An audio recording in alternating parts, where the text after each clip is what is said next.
ভাই এই প্যাকেটটা একটু ধরেন, আমি আসতেছি। ভাই আমার কথাটা একটু শুনে যান। লোকটা কে বলা নাই ক নাই, একটা প্যাকেট দিয়ে চলে গেল। আর প্যাকেটটা দেখে মনে হচ্ছে মিষ্টির প্যাকেট। আচ্ছা ঠিক আছে, একটু ওয়েট করি, মনে হয় লোকটা আবার আসবে। না, 3 ঘন্টা হয়ে গেল, এখন বুঝতে লোকটা আসার নামে কোনো খবর নেই। দেখি আর একটু ওয়েট করে, যদি আসে। বুঝলাম না, লোকটা এখনো আসতেছে না, কি যে করি। দিলেবার ভাই, আপনি কার জন্য অপেক্ষা করতেছেন? হ্যাঁ ভাই, অপেক্ষা করতেছি তো একজনের জন্য। একটা লোক এই প্যাকেটটা ধরাই দিয়ে চলে গেছে, 3 ঘন্টা হয়ে গেছে, আসার নামে কোনো খবর নাই। ও আচ্ছা আচ্ছা, এই ব্যাপার। সেই লোক তোর আসবে না। কি বলতেছেন ভাই, সেই লোকে আসবে না মানে? হ্যাঁ ভাই, এরকম ঘটনা আমার সাথেও ঘটছিল। নাকি প্যাকেটটা খুললে দেখছেন প্যাকেটের ভিতরে কি আছে? না ভাই, একজনে আমানত রেখে গেছে, সেটা আমি খুলে দেখবো কেন?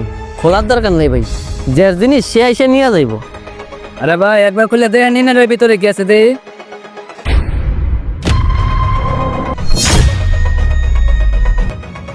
ভাই এতগুলো টাকা? হ্যাঁ ভাই, এখানে অনেকগুলোই টাকা। চলেন এক কাজ করি, দুজনের টাকাগুলো ভাগাভাগি করে নেই। না ভাই, অন্যের টাকা আমরা কেন ভাগাভাগি করবো, দেন। তার চেয়ে বরং সে আসুক, তার টাকা তাকে ফিরাই দিব। ভাই আপনারা ভালোর জন্যই বলছিলাম, আপনি সুযোগটা কাজে লাগালেন না। ও বলছি, আপনি আমার টাকাগুলো এক লাগাইতে চাইছেন না? আচ্ছা ঠিক আছে, খান, আমি যাই তাহলে। আইসে টাকা ভাগাভাগি করে নিতে। ভাই আপনি এখন ওয়েট করতেছেন? হ্যাঁ ভাই, ওয়েট করতেছি। আপনি এতগুলো টাকা রেখে কই গেছিলেন? আমার জায়গায় যদি অন্য কেউ থাকতো, তাহলে তো আপনার টাকাগুলো মাইরে দিত। ভাই বুঝলাম অন্য কে হইলে মারতো, কিন্তু আপনি তো মারেননি। আর আপনি আমার পরীক্ষায় পাশ করছেন। কি বলেন ভাই, আমি পরীক্ষায় পাশ করছি মানে? আর শুধু শুধু আপনি আমার পরীক্ষা কেনই বা নিবেন? ভাই পরীক্ষা কেন নিছি বোঝেন নাই?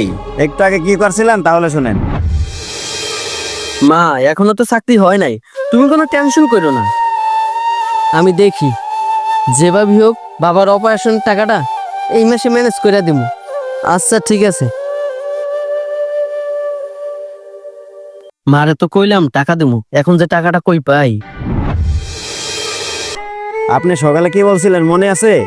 আপনার বাবার চিকিৎসার জন্য অনেক টাকা দরকার ছিল, আর আপনার এতগুলো টাকার দরকার সত্ত্বেও আপনি আমার এতগুলো টাকা নিয়ে 3 ঘন্টা যাবত বসেছিলেন। তারপর আপনি এই টাকাগুলো নেননি। আর আপনি চাইলে এই টাকাগুলো নিয়ে যেতে পারতেন, কিন্তু আপনি নেননি। আপনি সততার পরিচয় দিচ্ছেন। আর আমারও একটা অফিস আছে, আর আমার অফিসে সবসময় টাকা পয়সার লেনদেন বেশি হয়, তো তাই আমার অফিসে একজন বিশ্বাস্ত লোক দরকার। আপনি যেহেতু আমার পরীক্ষায় পাশ করছেন, তাই আমি চাই আমার অফিসের ম্যানেজার পোস্টের চাকরিটা আপনাকে দিতে। এখন আপনি কি করবেন? কি বলছেন ভাই, সত্যি আপনার অফিসে আমার চাকরি দিবেন? হ্যাঁ ভাই, তাহলে কাল সকাল সকাল আমার অফিসে চলে আসেন। আচ্ছা ঠিক আছে, আমি সকাল সকালই আপনার অফিসে চলে আসবো। আচ্ছা ঠিক আছে ভাই। ম্যানেজার সাহেব এদিকে আসেন। জি স্যার। আরে ভাই আপনি? হ্যাঁ আমি।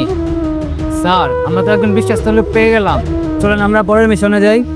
হ্যাঁ আপনি ঠিক বলেছেন, চলেন আমরা পরবর্তী মিশনে যাই। ঠিক আছে স্যার, চলেন। হ্যাঁ চলেন। এই ভিডিও দেখে কি বুঝলেন?